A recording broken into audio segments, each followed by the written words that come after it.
Well, this is another day at the American Flyer Worldwide video view. It's kind of dreary out here today. It looks like the sun never came up. They say, what goes on when the sun goes down? Has anybody heard that term before? It's actually the name of a song by Ronnie Millsap. What goes on when the sun goes down? The sun is not up now. But anyways, it's nice and balmy for a January day. It should be like 30 degrees, 35 degrees here in central New Jersey. However, it's about 60 right now. So today, I'd like to give you a tour of the Train Club's facility where I hang out with. I'll give you a little narrative of a little bit about myself, a little bit more about the Train Club, and actually a little bit more about the train hobby. It is a worldwide phenomenon, and I will explain more about that later. We're in the woods now. The Train Club is in the woods, and we can actually walk there, but it'll take some time. Not that I'm afraid of walking. Actually, I've been walking a lot recently. I lost quite a bit of weight. I have a running partner in Manalapan, New Jersey. She's keeping me in shape. Believe it or not, I'm a lot older than she is, but she's 55 years old, but she doesn't look her age. And actually, it's ironic. She's her birthday's in February, and I have another friend I used to know in Texas with the same exact birthday. But anyways, her running partner keeps me in shape. So she introduced me to the steps on a cell phone. And back in the September, end of August, I tell you, I thought I was doing real well. She kept me going. I did 500,000 steps. That's 500,000 steps in 1 month. So I compare notes with her, and she said, oh, that's pretty good. I said, what do you mean pretty good? I think it's great. Well, guess what? She did 1,000,000 steps. She showed me on her cell phone, 1,000,000 steps. How's that possible? But she did. Anyways, not afraid of walking, but we're going to take a drive down to the museum. It's a historical museum built in the 1925 or 22, somewhere around that. And right now it's housing the Lakewood Historical Museum, and we share the museum with them with our club. They're a non-for-profit, 501 or 503c, one of those designators, and we are the same. We rely on donations, membership dues, and grants. So anyways, stay tuned. Here we go. Well, this is the way to the museum and the Train Club. It's in the middle of nowhere. I don't know why there's one building in the middle of the woods. And anyways, you gotta be careful driving here. Most of our club meetings are at night, and there's no lights here, no street lights, and it's very dark, and there are a lot of deers. So you gotta be very careful. You can easily get lost if you don't know your way around, and I got lost my first time here. You gotta watch out for the deers, because your headlights basically like spotting deers with a spotlight, and it's illegal. But anyways, the deers will probably be right there in your face. If you're not careful, you're driving too fast, you're gonna hit one or two of them.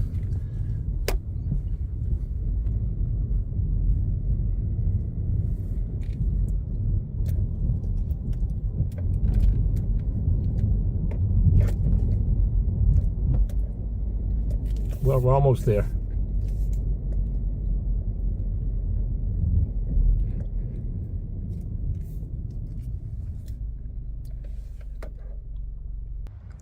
Well, here we are. I just parked my car. That's my car right here. And this is the building. This is actually the side entrance, and that's the entrance to the Train Club. There's quite a history behind it, this, how we got here, and I will include all that in the narrative when we get down to where we are. I'll also tell you how I got into the club. That's another interesting scenario. So here we are. Well, here we are. This is the interior, the foyer of the museum, and the museum occupies the first floor and the second floor, and I think there might be a third floor. But we're downstairs in the basement, and there's another history of how we got into that basement. So stay tuned.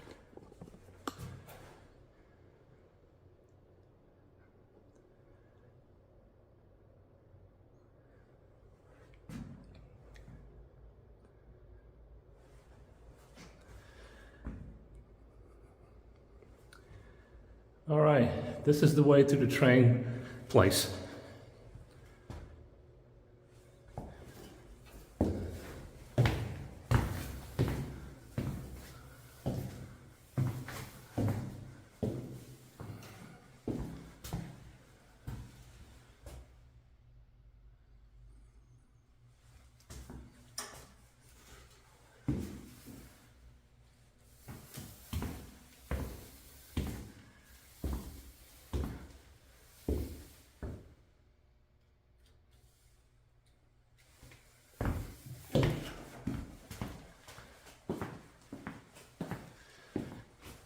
I will give you a tour of the place after the narrative, but this is basically where I hang out.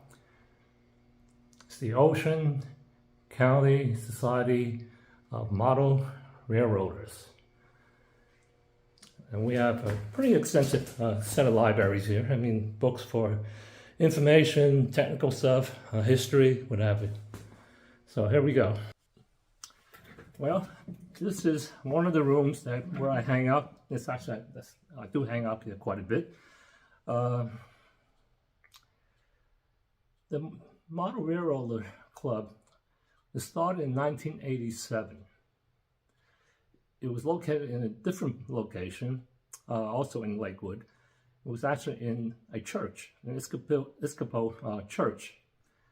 And they were there for a number of years, and then finally they had to move to a larger facility, which is the current facility right here. And that was back in 2014. When they moved here, well, it was nice. The first couple of years was rent-free, but we had to fix up the downstairs on our own dime. Basically, when they came down here, this place was like zombie land. It was very decrepit. We walked down those stairs that we just came down to this level here. There will be a layer of fog. A layer of fog is up to your waistline. That's how bad it was. It was cold. It was moisture, and the whole place was just so unkempt, and it looked like the movies in the zombie land. People just didn't take care of it. Actually, no one was here.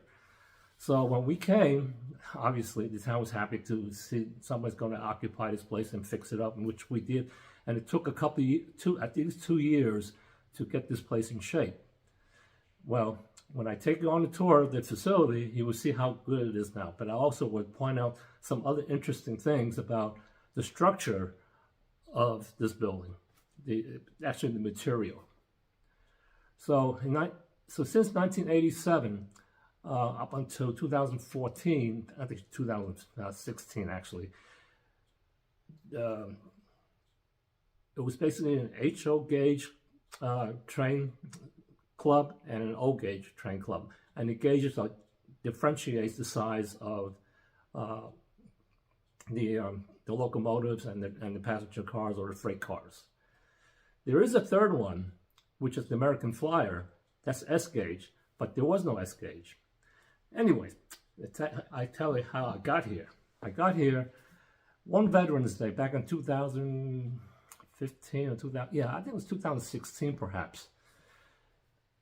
It was Veterans Day. I decided to take up the offer of a free breakfast at Denny's restaurant. It was 7 o'clock in the morning. Went over there.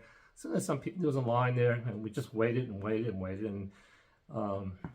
And I tell you, there was a guy standing next to me. He's a Navy veteran. I didn't know him, but we just stood there and waited. And there was a little commotion at the register. Some guy didn't want to pay for the coffee or something like that, and everybody got a little frustrated. The waitress got frustrated, and anyways, we offered to pay for the coffee, and the guy went. So anyways, the veteran and I just got to talk to each other and said, yeah, let's just sit down and chat a while and talk about our past history. We did, we talked about the usual, military stuff, and then, somehow we got into the topic of trains. I said, oh yeah, I deal with trains, and he said, yeah, he deals with trains. I said, oh, wonderful. Generally speaking, and trained people are always very congeal, and it's just like in the military, most people are very congeal, and I could say more about that, about people later too. But anyways, so we sat down talking. He says, oh, yeah.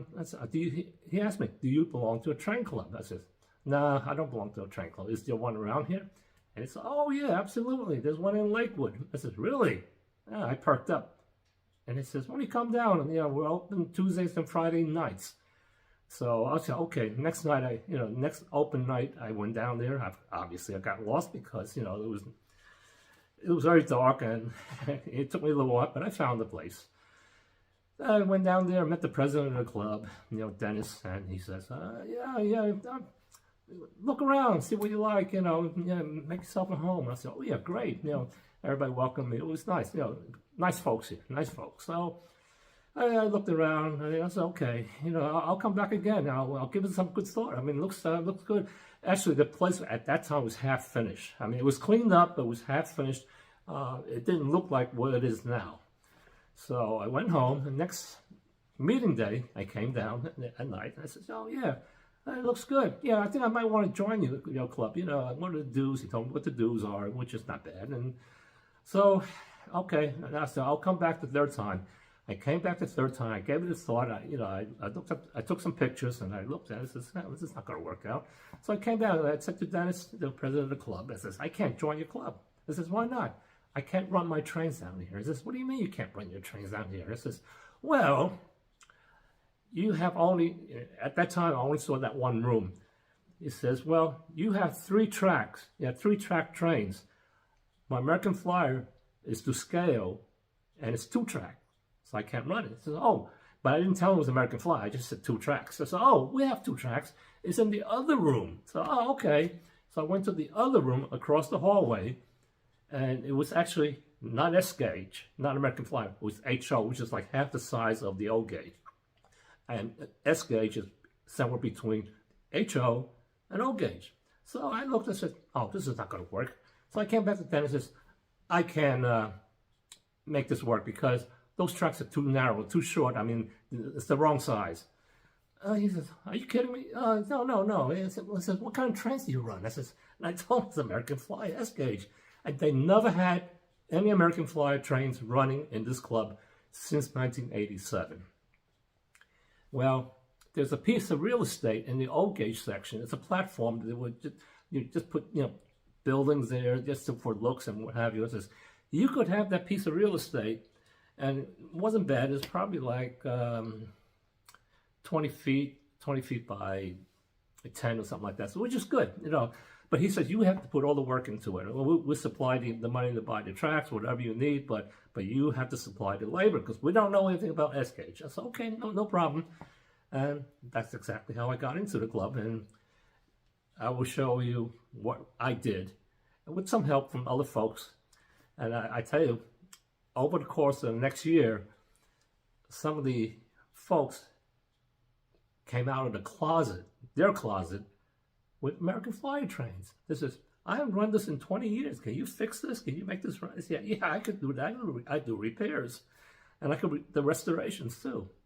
So that's where we are now.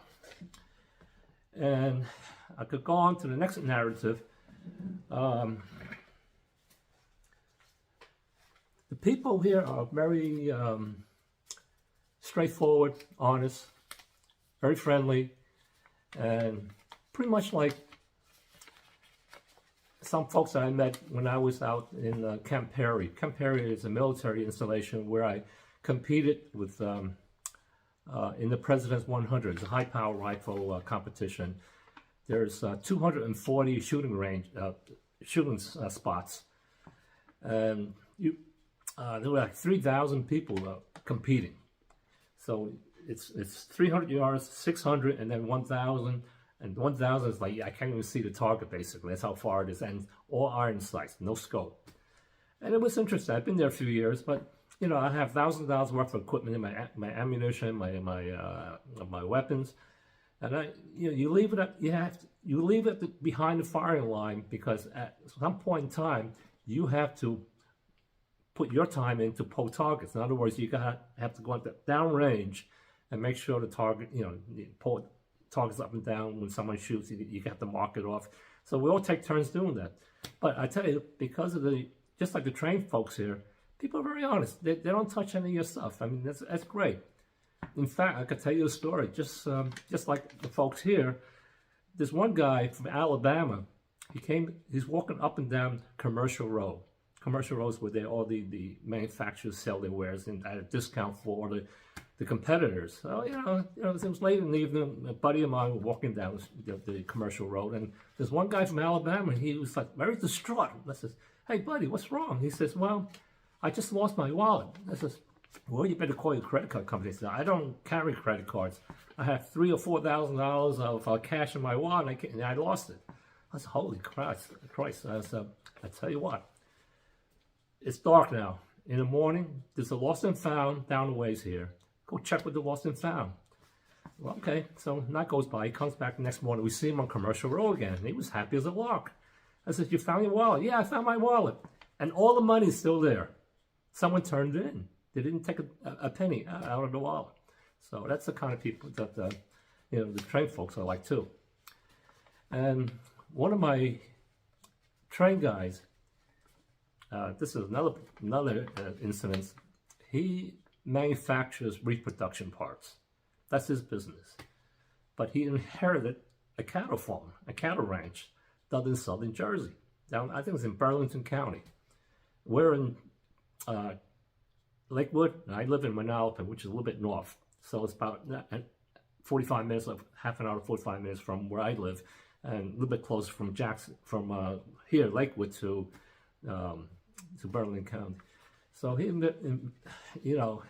inherited the ranch, the cattle ranch. Okay, but anyways, because he has a full-time job, he can't always be at the ranch. And I tell you, I guess I also learned from one of my a friend, a friend I don't see anymore. But anyway, she has a cattle ranch down in Texas, and ranchers help each other out. And there are folks down there that actually help him take care of the ranches and his cattle at his ranch. It's great. And in fact, I went down with him a few times, and along the ways there's flea markets, and they were selling vegetables and fruits and vegetables, mostly vegetables. And sometimes at the end of the weekend, the vegetables are not so, they would donate it to him, and we would bring it down to the cattle ranch and just feed the cattle with the veggies. They love the squashes and cabbage and all that kind of stuff, and it with lettuce. So anyways, that was interesting. Just to give you an idea what type of people are in the train world. Most of us are just like that too. We help each other out. And in fact, I could tell you, before I came to the club, I used to make up small train sets, locomotives, some passenger cars, a caboose, train tracks, a little transformer, a very small one, but it operates, and the track runs like an oval, I guess like an egg shape or an oval shape. And I would make up 2 sets of these, sometimes 3. This is before the pandemic, and before I joined this club and before the pandemic. I would go down to leave my area and go into the urban cities like either Philadelphia or New York City on Thanksgiving morning. I would volunteer my time, at the soup kitchen. There are families with kids that come down there. At the time, it was safe. It was none of this, problems that we have now. It was very nice, and I would peruse the people who are there, and I see my family with kids. Guess what? They get a set of my trains. I donate the train set to them, and I showed them how to set it up and everything else, and I tell you, they're happy as anything. It was a good feeling, and I've done that for a number of years. But ever since the pandemic, you know, I don't know what's happened to the soup kitchens, but I haven't gone back since then. Maybe sometime in the future I'll do it again.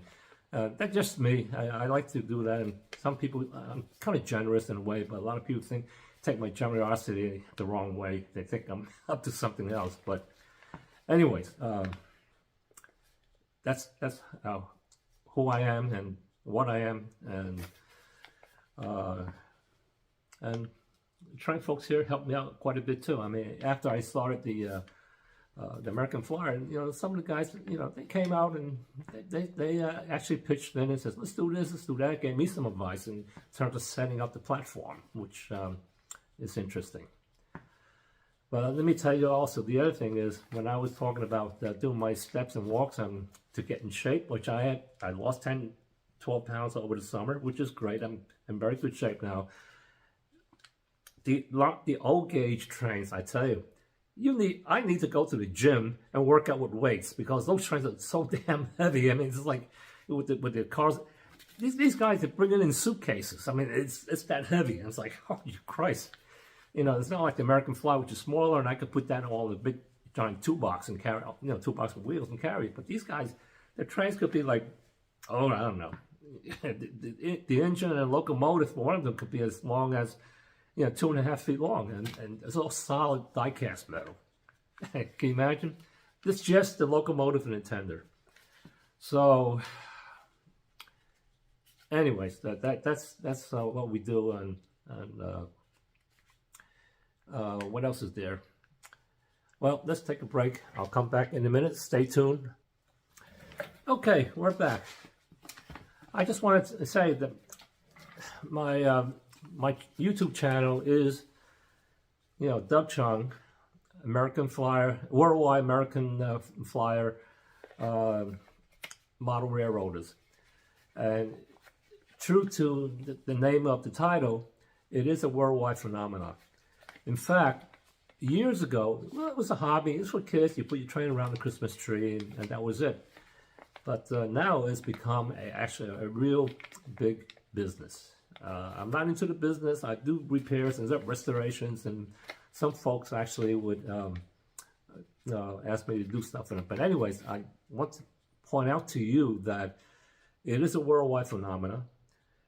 There are train shows. I mean, one train show, just as an example, up in Amherst, West Springfield, Massachusetts. You know, it's the Amherst Railroad Society that sponsors it every year.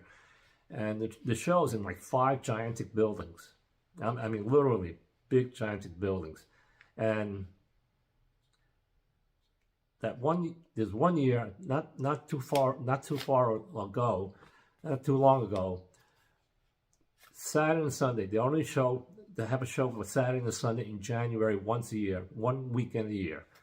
And that one weekend, there were people from Germany, England, Canada, from all over the United States. And I tell you, there were 24,000 people for that one weekend. And there's a whole section for little kids too, a whole room for kids. I mean, you know, especially, you know, geared for their interests. And there's another show down in York, Pennsylvania, just as big.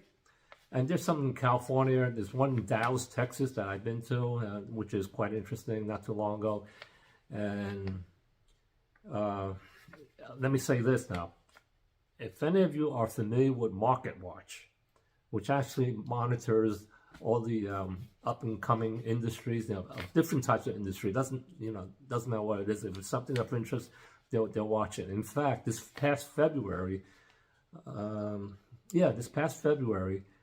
there was a little excerpt that came out from them, and they said that, yeah, the model railroad industry globally is coming to fruition to a point where it's big enough for them to actually watch. And they're going to actually watch this industry globally from here until the year 2028, and they'll come back and make an assessment, I guess, an assessment, whatever they do with the Market Watch. So that's how it is. And I can tell you that, especially some of the vintage trains, could be quite expensive now. Something that cost $30 back in 1951 is probably could be like $2,000. It could be $500, only because of the rarity. And just think about this now. We have all kinds of natural disasters. We have forest fires in California, we have floods, we have hurricanes in Texas and flooding, and then we have Florida flooding and hurricanes. We have tornadoes in the Midwest, and we have all kinds of natural disasters, and homes get destroyed. And along with the homes that get destroyed, a lot of these trains, not just American Flyer, but all the other trains, all the brands, multiple brands, they're lost forever too. I mean, if they're vintage, well, it can't really be replaced, and that's a shame. So what we have now, we're trying to keep restoring and keep in good shape, and that's what I do. I do restoration, I do customization, and some basic repairs. I'm still learning. There's always a learning curve involved with something like this. And especially with the older trains, you can repair it and you have to lubricate it. It's just like taking care of an automobile or an airplane. You have to keep the lubrication up. You have to adjust the rods. You have to change the brushes, the wiring. If it gets bad, you have to replace the wiring, the harnesses. There's a harness in actually the locomotives, believe it or not, in the old ones. So clean up the commutators and the armature. It's quite a bit of work. It's not just like, you put the train on a track and turn on the switch and it runs. Well, yeah, that's what you do, but you also have to put your time in, and I've learned that. And I can tell you that I have a manual that was passed down to me.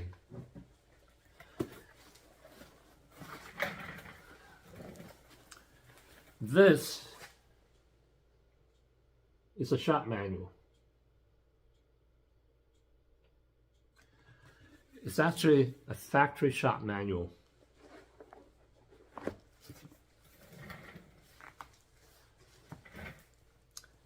That's how thick it is.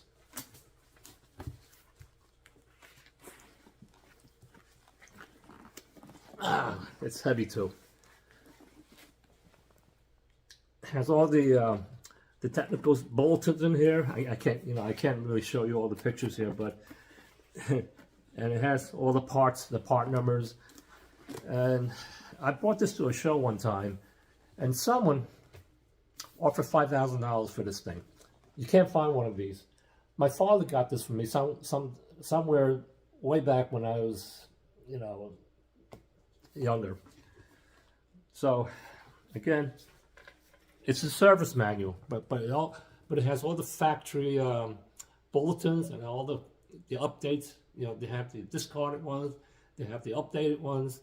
There's actually prices in there too. You get something for like 5 cents for a part. Something that'll probably cost you like $5 today. Amazing. So everything from 1946 up until 1966. 1966, American Fly went out of business, and Lionel, which is a big train competitor, but they bought out the tooling, all the machinery from American Flyer, and they now make American Flyers, and but some of them are actually not bad, although they're not made in the United States anymore, they're made in China. But the modern trains can be operated remotely too. I will explain all this as we take the tour. I am going to show you an accessory. I'm not going to run this accessory. It's in one of my other YouTube, on my channel and another YouTube. It's the cattle farm. It's the operating cattle farm that was actually made by and devised by the owner and the founder of American Flyer, A.C. Gilbert Flyer. In fact, A.C. Gilbert is Albert, I think it's Albert C. Gilbert. And he was actually a Yale graduate from medical school, a surgeon, a promising surgeon, but also a magician. And he decided not to go into medicine. He went into inventing all kinds of trains and erector sets and things like that. I mean, all those interesting stuff that we see today. He had chemistry sets. But anyways, this cattle farm was made by him. It was designed by him and made by him. You know, not by his engineers. So I restored 2 of these. I have one original one. The 2 restorations I made, one went out to my Air Force veteran friend out in Iowa. He's a sheep rancher, so he has sheep. And the other one went to someone that I used to know in Texas, and she has that. I don't know if she's still interested in stuff like that, but anyways, haven't seen or talked to her in quite a while. But the sheep rancher I still keep in touch with, and he actually calls me every time for advice. And he actually took one of his barns and set up an entire setup for his trains. Well, he has a room out there. I mean, you know, he has an extra barn, I guess. You know, so I wish I did, but I don't. But anyway, hang on. I'm gonna open this up and show you the what the cattle farm looks like. Okay, this is what the cattle farm looks like. I don't have the cattle here. It's not hooked up, but basically this is an original. There were 2 types. One had the green platform, which is the one I restored. Those 2 that I restored, those 2 folks have it. The one woman, girl in Texas has it, and the sheep farmer out in Iowa has one. And this is an original with a blue platform, which is somewhat rare. So I'm keeping this one, and it comes with the operating cattle boxcar, and that's the controls for it. Anyways, I won't delve too much into this, but it's all operated by solenoid and electricity. And I do have a separate YouTube video which you could look at your leisure, and it's quite interesting. You see the cattle. I won't give it away, but for those who are not familiar with it, watch those cattle. They actually move. Okay, here's the tour. This is the old gauge division, which is also the S gauge. We never updated the sign here, so it has O gauge and American Flyer. Here's an interesting sign. This is someone who visited Israel and took a picture of this, and we blew it up. And this is in Hebrew, Arabic, English, and something else there maybe. I'm not quite sure what, but basically you can see what it says in English. Don't cross the tracks. The sign was actually in front, you know, at a railroad crossing. That's what it is.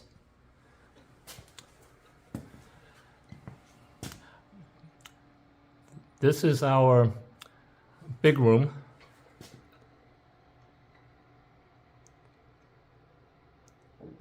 As you can see, it's quite extensive. Right now, what we're looking at is the old gauge section with all 4 tracks, and the room is probably like 35 feet long and maybe like 25 feet wide. The mural was done by one of our members. He did all that, the painting. He's actually a cake decorator for Wegmans. By the way, I love the sushi in Wegmans. So he did all that, very talented. And then we have another guy who was very good in setting up the scenery with the bushes and everything else. Like, for example, right here. Did all that. And as far as the gravel around the track, the ballast, that was a combined effort by everybody. And up here is the American Flyer. I did all that. And that was the piece of real estate that was given to me. It says, you got to do it, and we'll give that to you. And that's what they did. I'm going to run this to show you how it works. It's run by a 30B transformer. This transformer is probably made in the mid-1950s. It's 300 watts, and it has 2 terminals. It runs both the left and the right, 2 trains, 2 tracks. And turn on the switch. The green light shows there's power. The two red lights on the left and the right indicates, well, if it comes on, that means it's a short in on the track somewhere. And if it's a short, there's a circuit breaker in the transformer that cuts the power. It saves the train. The two levers you see, it actually mimics the actual train controls in the trains. When the motorman or the engineer, he has to keep pressing the lever down on the real train to keep it running. Let's say something happened, God forbid something happened, he passes out or whatever, and he falls down. Well, if he falls down, the lever automatically springs up and the train stops automatically. So this actually replicates that particular situation. So here we are. I'm going to, let's see, the right lever will control the inside track, and the left lever will control the outside track. So there are two tracks.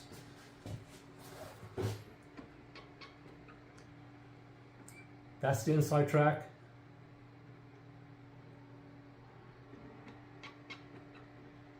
This is the outside track. So I'm going to run this.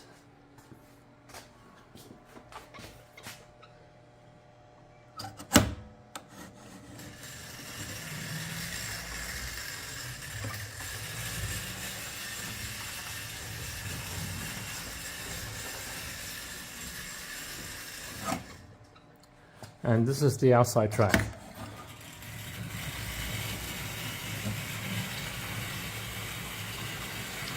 This is still the Christmas decoration as I built from Christmas. I will take the Christmas trains down. I'm going to leave the snow blizzard simulation up since it is still winter.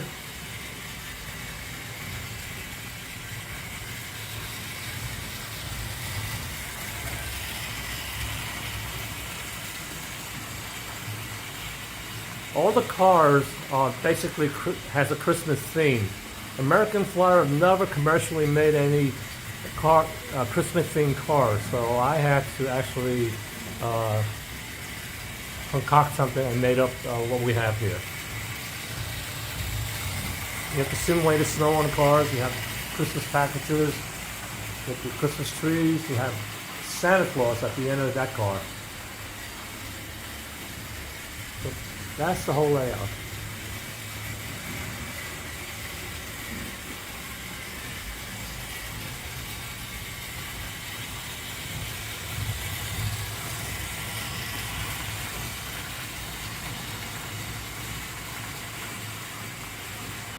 I do have a diesel O gauge, and I'm going to run this for you.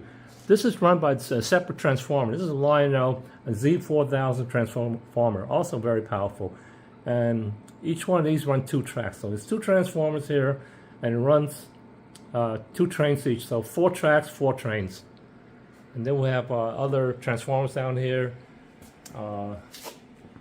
some remote controls down here. And these are the units that connects the power.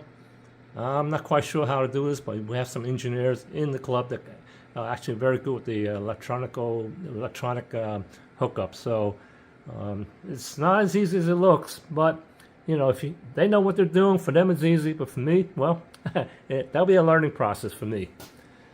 They're very different from American Flyer. But anyways, I have a Lionel. This is a remote control, wireless, and also actually it has my diesel has a Bluetooth. Actually, some of the diesels have Bluetooth. You can run that off your cell phone. You don't need one of these. You can use your cell phone. Well, this particular one, I'm going to use this this remote. Gonna turn on the light. That's the power. I don't know if you can see it, but the switch on the top will indicate the speed, and you can run reverse, you can run forward. On the bottom left tab, you see a bell shape that rings the bell, and then on the right side is the horn. Actually, the locomotive has a horn, and the middle one, the bottom middle right here, that's for the engineer to talk to the dispatcher. So I am going to turn on the power to the track. It has a diesel sound, as you can hear.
Well, end of the line. We're going to park this train on a side track, a siding.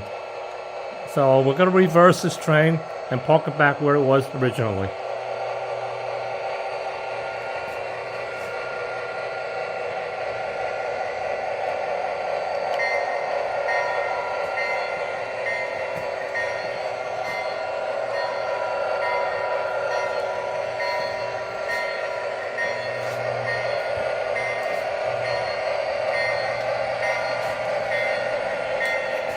Slowly.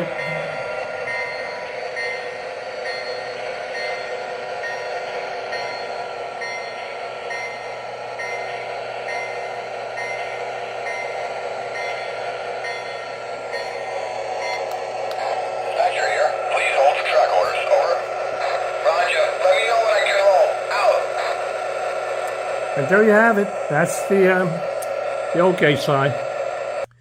To continue with the tour, you've seen the library already, and this is the HO side. Actually, it's where I was broadcasting initially. This is quite an extensive layout.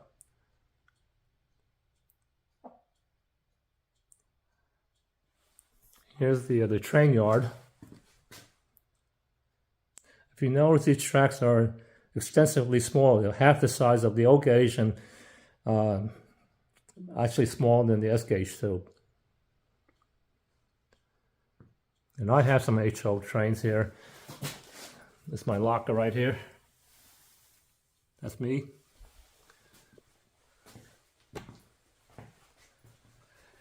The way the HO size setting this up, they're mimicking some of the towns around central Jersey. For example, here's Red Bank, and these are the buildings that simulates the replicas of the Red Bank town, the railway stations. It's not finished yet, it's still in progress, but these are all handmade, and the tracks are laid down by hand. And this is all actually handmade. And look at this. This is the where they store the coal.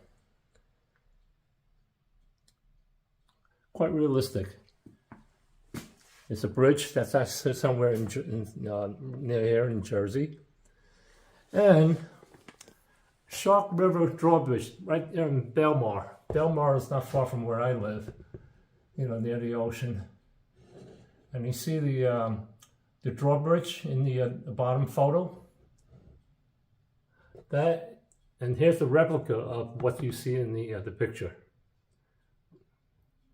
Quite interesting. And this is more of the Belmar, New Jersey area. This is Model 1. Here's the station house. Here's the station house. Have a hotel there.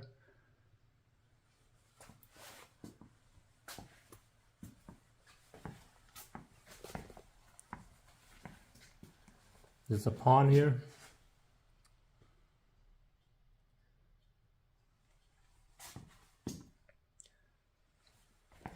So right now there's 2 layers here. One on top, which is not finished, and one on the bottom. And it goes around the whole complex. Now I have to show the helix. The helix is a circular track that goes up and then it goes down. There's several levels. It's all connected. Each level is connected to the next level. Pretty much like in a parking lot. When you drive your car around. This goes up and then it comes back down again. And just to show you the depth of of what it looks like. That's how deep it is, or how high it is. And it goes around and it takes off on the top and goes around to the other side. And there you have it, that's the HO. Now we're going to go to the wood shop and the repair room. And by the way, where I was sitting here, this is also the HO repair side. They have the test track up there we take down, and there's the control for the test track, magnifying glass, and more magnifying glass. So anyways, to the wood shop now. Through these double doors, we have an unfinished part of the building. We have our table saws, we have our circular saws, this is what we use to build our platforms. And those platforms that you saw, we actually have several people standing on the platforms. It is strong as anything. It will hold hundreds and hundreds of pounds of weight. Well built. And I want to bring to your attention to what this place was like. The concrete here is something that puzzles me. I am well versed in industrial processes. I've been trained in industrial processes and foundry work, in my past life, and molten steel and concrete. And I tell you, the guys, I wasn't here, but the guys tell me that the concrete in this building, whatever it is, the stone, or I don't know what it is, and it's not just pure concrete. They have the heavy-duty drills trying to drill a hole into these walls. The drill just bounces back like a eel. It bends the drill bit. It comes right back out.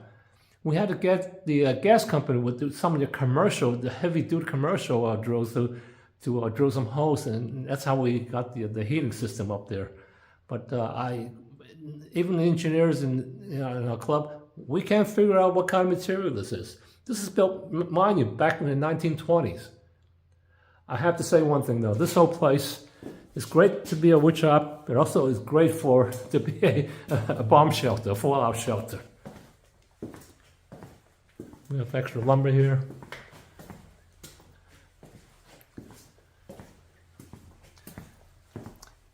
Here's a coal furnace. This is humongous. If I stand next to this furnace, my head comes up to about here. So you can see how big this is. It's not operating now. We don't use coal anymore, but that's what it was. Another part of the repair shop. We share this with the museum.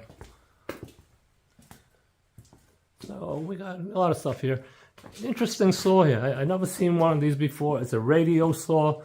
I don't know how to use this, but a couple of members in the club do know how to use it. The old Craftsman, they don't make this anymore, but it's in perfect shape, perfect operating shape. A little dirty, but it's in great shape. So it is a Craftsman radio saw. There's more equipment here. And we actually have a repair room for the American Flyer.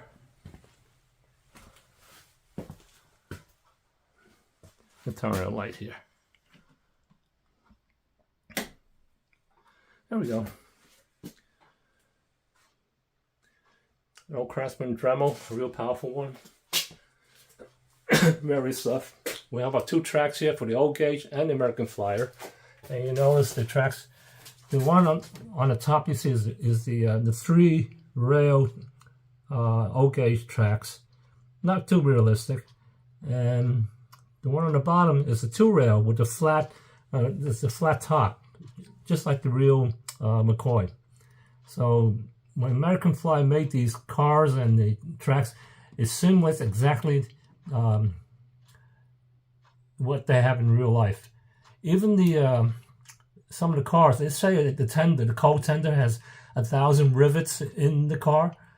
American Flyer would make the model with 1,000 rivets, simulated rivets, exactly 1,000. So everything is very real. Test transformer for the old gauge. And here's an old American Flyer smaller transformer for the American Flyer gauge. We'll try to keep everything clean here. It's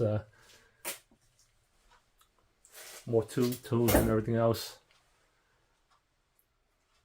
We have an air conditioner here. We have a heater down here. It gets cold down here. Dehumidifier. More Dremel accessories. And some other accessories here. So that's that. Well, ladies and gentlemen, I hope this was a little bit enlightening for you. I hope I gave you some more information about what we do here and what the model train industry is like. I'll stay tuned for updates. And nothing too technical today, but I do have videos that I plan on showing you how to do some restoration, customizations, and basic repairs, basic maintenance. That's it. And thank you for looking. And if you're interested, you can subscribe to my channel and we'll keep you updated. I welcome more comments, good or very bad, doesn't matter. We're a very open forum here. So, yeah, take care, everybody. Thank you.